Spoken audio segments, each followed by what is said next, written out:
Hindi pa. Ngayon, ganito. When I came over, nag-change ako ng assignment. After schooling, na-assign ako sa 5th Division separate sa Tarlac as 2-3 ng brigade. Eh di, pakahang-kahang lang ako dyan. Nag-defect ngayon ito si Corpus. 70 ano na to, sir? 71. 71. Nag-defect ngayon si Corpus. Alam mo, yung CG First Division, hindi yung G2 niya tinawagan. Ako. Sabi niya, Mar, punta ka sa Baguio. Eh, alam mo na. Implied na lahat ng mga without telling me what to do. Natapos na, sir, noon nung raid sa armory ng PMA? Oo. Naitakbo niya. Ay, takbo na. Ngayon, maraming haka-haka noon kung saan napapunta, kung puntang Norte, o puntang Central Luzon, kung saan pumunta Isabela. Pero, nung bago ako ma-assign sa Tarlac, nag-usap naman kami ni Canyeso. Binibuild up din ni Canyeso noon yung kon ngayon, MSU noon, ano ngayon, MIDIT, Military Intelligence. Kasi, Big. hindi, MIG sa JHQ yan. Kasi noon, nung ando kami, nung ito pala outcome ng Jabida at saka MIM, walang makuha ng JHQ noon na report. Kami lang sa Army. Ang ISAP, nagselos. Ang ginawa, lahat ng intelligence community, Air Force, Navy, Army, kinunsuli. In-erase sa mga major unit, major service. Sinentralize. So, wala. Ngayon, si Canyeso, paano kami sa Army? We need intelligence. Wala kaming unit na intelligence. Paano yung, kung may mag-apply ng security clearance, who will do it for us? Si Canyeso Ngayon, paribasa malapit kami Canyeso. Mag-trip na tayo sa Isabela, sabi niya. Nag-trip kami. Pero, sir, pwede bang i-ano nyo lang? Kasi second term na to ni post-declaration to ng martial law, sir, di ba? Bago i-declare ni Marcos Sr. yung martial law, ito, sir, di ba? Oo. Pwede ba, sir, maano nyo lang na as an intelligence officer at that time? Ano ba yung general situation at the time, sir? Natapos yung Plaza Miranda, nag-declare ng martial law. Kasi sinasabi ni General Corpus, sir, sa interview ko kasi sa kanya na sila ni Najoma ang ng Plaza Miranda to trigger si Marcos Sr. na mag-react. Correct. And then, after that, sir, yung nga, takbuhan na sila sa San Mariano. Okay. Pero, sir, pwede bang ikwento nyo lang briefly yung raid sa armory ng PMA and then yung general situation para bago natin puntahan si San Mariano, sir, at saka si Etiague? Palibasa dito, nung after Corpus nag-defect, nagkasakit si Colonel Manuel, class 61. Sabi niya, si Mar, dalhin dito sa First Division. Sabi niya. Anong position bigay natin? Sabi ni Gomer Yap, bigay natin yan dito. May sakit yung dito Sabi, naging dito ako. Nag-umpisa ako nandito ng First Division. Ayun, sinostain ko ngayon yung initial report. Trinage ko ngayon si Corpus from PMA, Kayapa,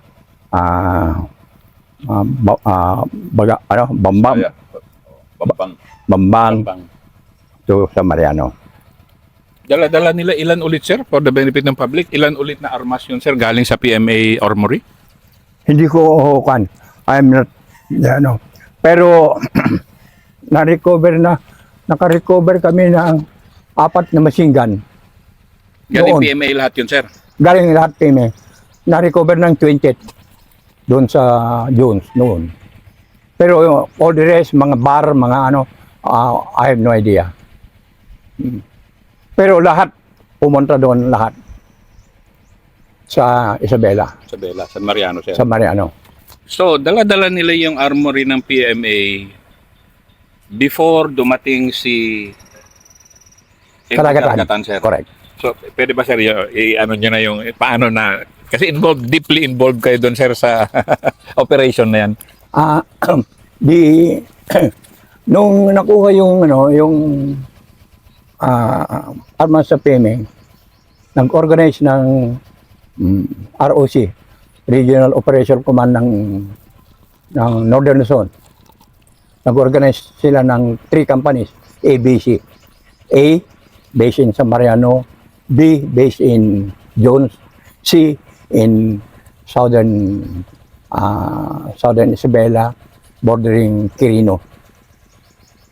Ayun ang disposition nila noon. Ngayon, noon padating na rin yung armas. Ito ngayon yung inorganize na sa salubong. So, ganun. In-anticipate nila na itong aarmasan nila yung 3 kumpanya. Pero malakas na nun. Yung governor ng Isabela, my God, lahat ang Central Committee member nandoon sa kanya. Si D, sir, si D. Maswerte siya. Kasi si Quinton ang CEO ng First Mig noon. Pero, And may laging na rin noon, sir. oo, So, nagsama-sama na rin lahat, sir, yung mga ingredients for may pera na pumapasok doon. oo. May dalan supply through yung mga loggers. Yung support nila, unlimited. Financial, lahat. Pati bahay niya, pati transport, communication. Lahat kayo din noon. How do you know, sir? Ha? How do you know? Na-member siya kaya sa ng My God. committee, sir? Central Committee si D? 3 Central Committee, 3 candidate Central Committee member, captured ko. Who knows about this? Yung isa, si Carlos Padilla, sa Biskaya. Biskaya. Pinapunta ko yung isa. Pinapahingi ko.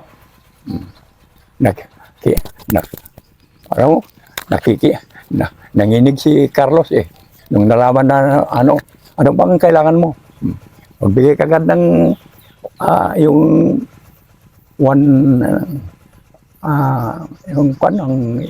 baro, pantalon sa kwan. Pero nung nag-uusap kami ni Carling eh. Sabi niya, ikaw naman general, sabi niya. Pati ako, anuin mo pa. Pero si D, natakot. Kasi nung dinating ko yung 3 na yun, nandun pa kami ni General Bautista eh. Si General Bautista hindi tumatanggap ng General Bautista, Division Commander. First Division Commander, sir. Hindi. Brigade Commander ko pa noon. Ayong Brigade pa lang. Brigade Secretary. Hindi. First Brigade of the First Division. Doon kami sa Isabela. Ito yung forerunner ng Task Force Palanan. Iba yung Agila. Ano yung task force? Agila. Teodolfo Bautista to, sir. Teodolfo Bautista. Ayun. Pero ang hirap mag-serve naman kay Teddy. My God. Ni Christmas, ni birthday ng misis ko, wala. So, servisyo lang talaga, sir. Pero, pag sabi ko naman sa kanya, sir, wag yung pirma niyan. Yung mga botser, maski si Mrs. Sagala, asawa ng Division Commander, pag sinabi ko, hindi niya pipirmahan. That close kami ni General Bautista. So, kasi sir, yung pagtakbo na yun ng armas ng armory ng PMA and then pagpasok ng MB Karagatan, yun yung nag-trigger ng kahit papaano biglaang may armas, sir, yung NPA na ilan lang naman sila noon. Oo. So, Hindi, 3 companies na sila nung.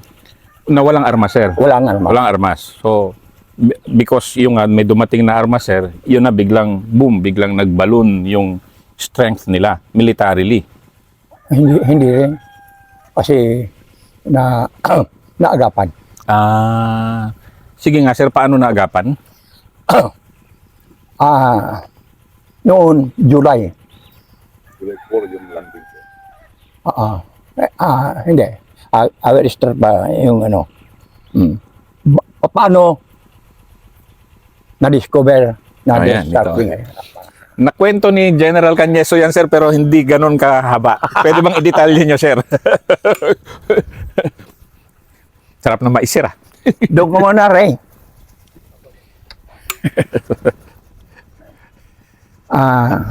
July noon, ang Central Luzon flooded. Buhos ang ulan. Flooded. Walang ng bus. Cagayan, Manila. Ngayon, how come there is an airplane used to fly Itchage to Palanan. Ang ko lang nagano lang ng passenger, mga payroll, mga mail, kuminsan mga ice. Parang ito yung yung Logistics ng laging. So ang Palanan sir, at that time pala, laging logistics na siya. Doon na siya nag-export to other doon na siya sir yung shipment ng logs at that time? Makunakon. Makunakon. Not Palanan. Not Palanan. Makunakon. Yung kay Lim. Hmm. Ngayon, ayun kasi yung Palanan kasi alam mo naman historical yun eh. Yung Palanan eh.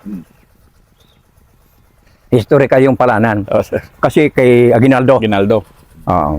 So ayun ang from there doon na yung mail, yung sweldo ng mga sa gobyerno, doon na rin dinidistribute through bangka.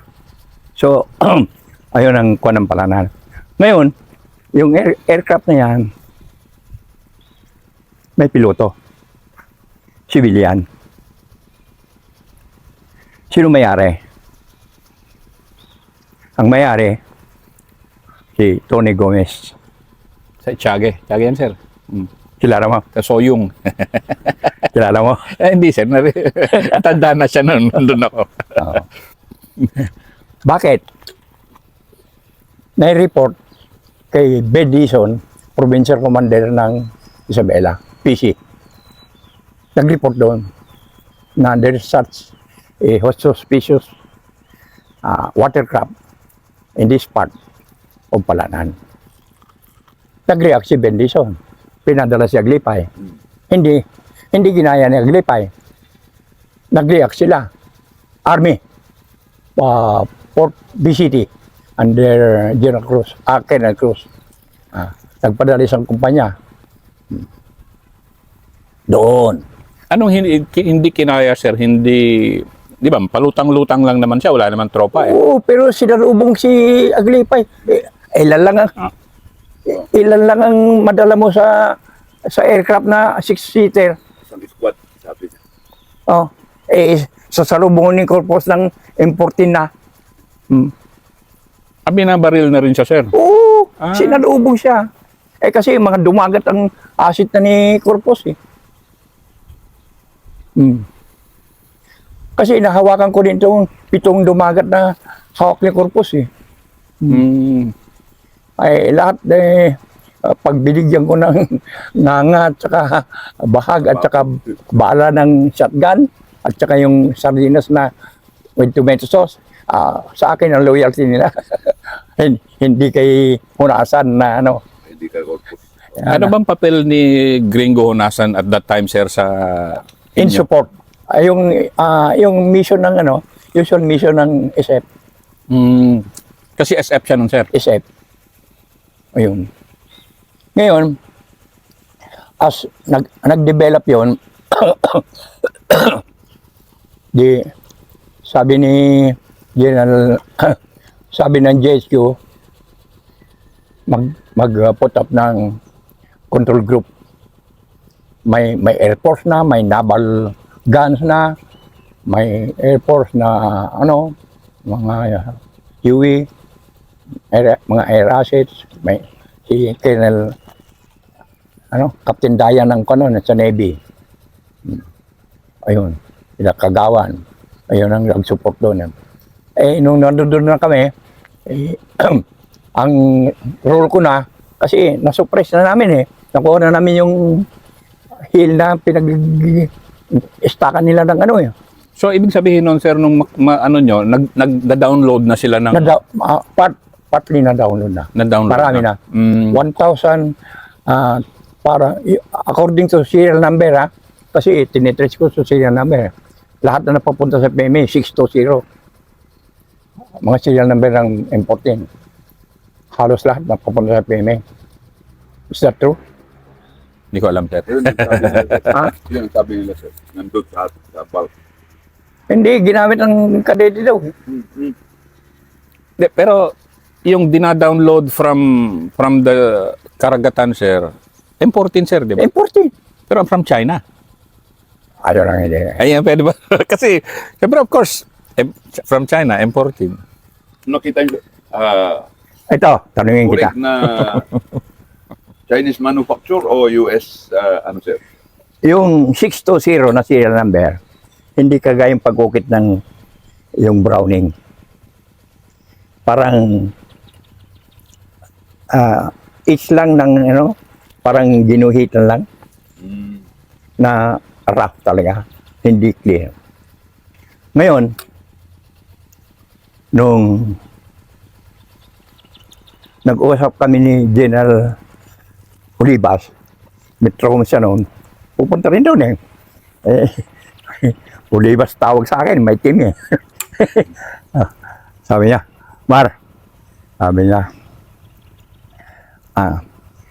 amoy mo nga yung bat ng M14 na yan. Pag namoy mo, saan galing? So, sabi namin ni General Olivas, Sir, may idea ako. Paano nga natin sa Los Baños? Yung mga ng forestry, yung nag-identify ng mga species ng mga kahoy. Oo. Special in writing, ginawa namin. Mga botanist. Hindi botany yun. Sa forestry yun Walang dumating na na report. So, nung na-present ako na one of the witnesses sa trial nila Joma Dante et al. Na bring out yung palanan. Ayun ang ko. Yung is it from China?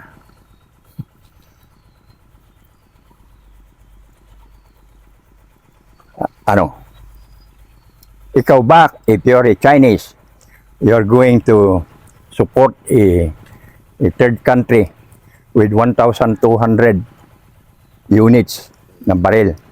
Are you going to put up in machinery or a factory to manufacture purely M14? O 1,000 only. 1,200? Kasi big implications to, sir. Yung una yung episode kasi big. Ito big din to, sir, because the MB Karagatan was used to justify martial law, the declaration of martial law, sir, di ba? To further strengthen the justification for the imposition of martial law. And then, of course, may mga ganyan nga, sir, na lumalabas ngayon na, was it from China? Yung aeroplano, bakit? Is it accidental? Ang weather, bad weather, it's there. Report.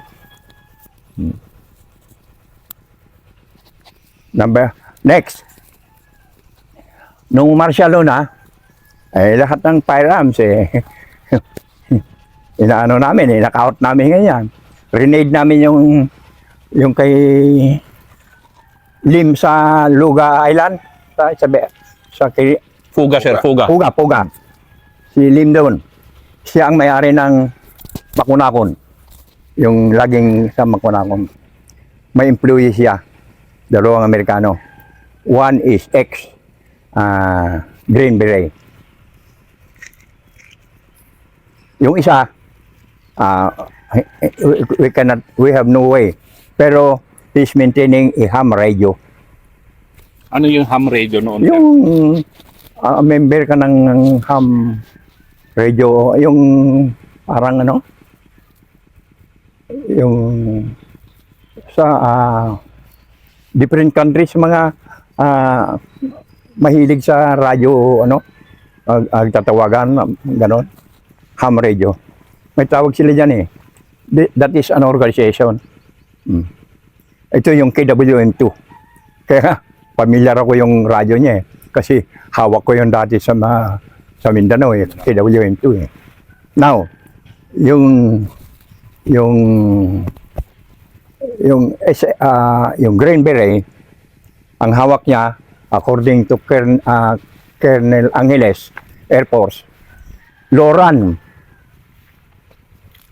It's a naval radio set. All in Fuga yan, sir. Ah? All in Fuga Island yan. Hindi, doon sa Makunakon. Sa Makunan. Nakabase doon sa kay Lim. Pero nandun yung dalawang ano. Ang na-raid namin doon, isang elephant gun, isang may Mauser na 22.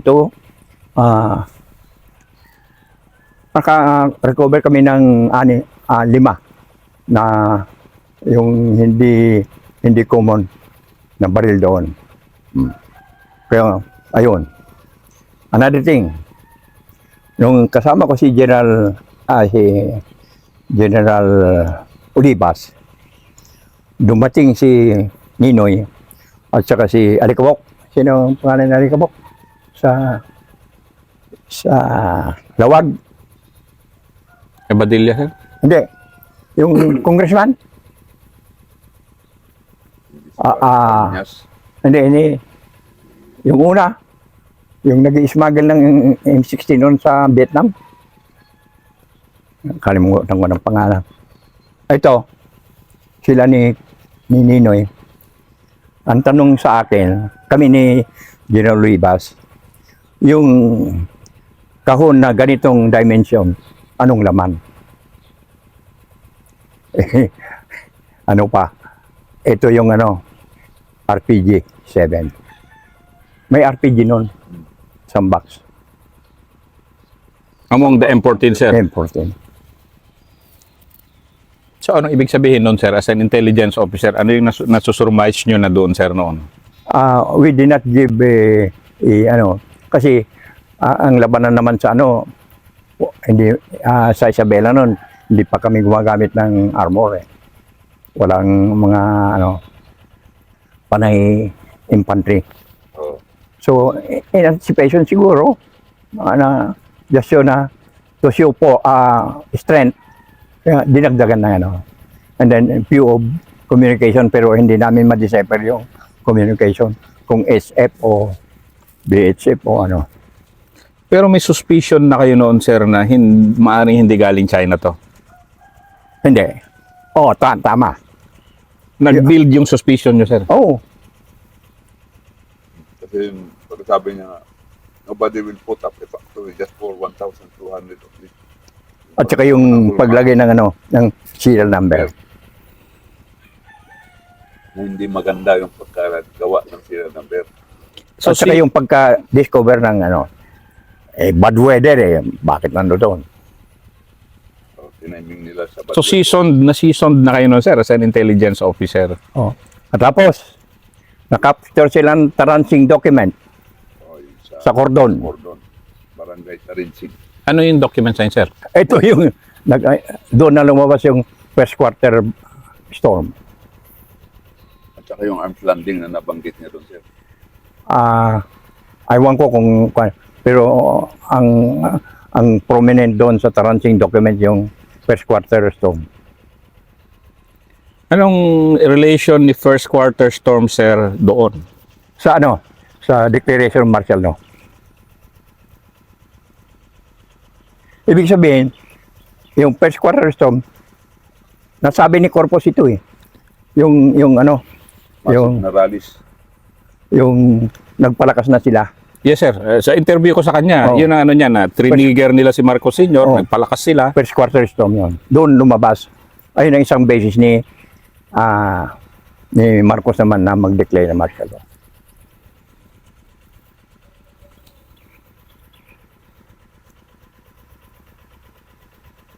So, looking back, sir, and then we sent in yung ating Rangers, class 14, 15, 14, sir, karamihan PSG eh.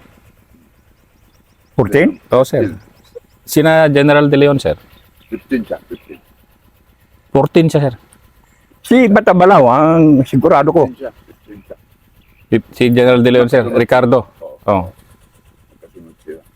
Kasi yun yung grupo ng mga nag-training na Ranger na karamihan, sir, PSG eh. Hindi, ito, sigurado ko, army ito. Kasi marami kong kakilala na enlisted men. Eh. At saka si Matabalaw, galing sa 20th, sa 1st Division noon. Eh, alam mo naman, si Matabalaw, hindi, pag nagsalita yan, kuwan mo eh. Iba siyang pag magsalita eh.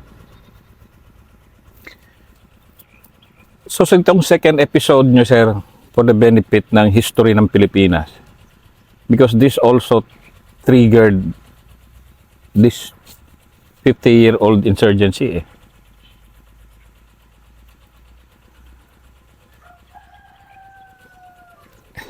Was it a mere political game na yung mga nangyari doon, sir, sa Palanan? Was it scripted? Was it...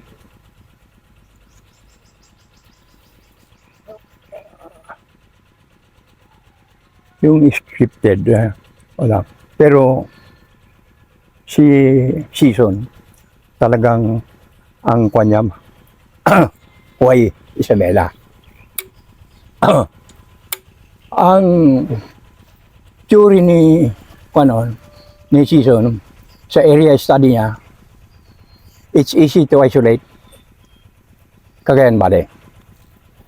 I-plug mo ang Dalton Pass, i-plug mo ang Pagudpod, wala na. Kaya pa, i-plug mo yan, wala na. Sa mga That's the Yunnan of China. that's the Supposed to be, sir.